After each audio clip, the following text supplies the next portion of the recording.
ఏదైతే ఈ జగిత్యాల జిల్లా, ఏదైతే ఈ కామారెడ్డి జిల్లా, ఎలాగైతే వర్ష విపత్సానికి అతలకుతలం అయ్యి ఎంతోమంది ప్రాణాలు పోగొట్టుకున్న ఎంతోమంది రైతులు వాళ్ళు పండించిన పంట నేలమట్టమైందో వాళ్ళందరూ గుర్తాభక్తిగా నేను 50 లక్షల రూపాయలు సీఎం రిలీఫ్ ఫండ్కి,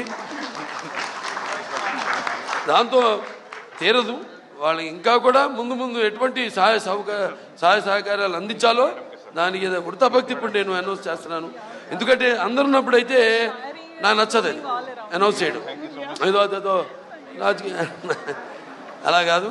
మా క్యాన్సర్ హాస్పిటల్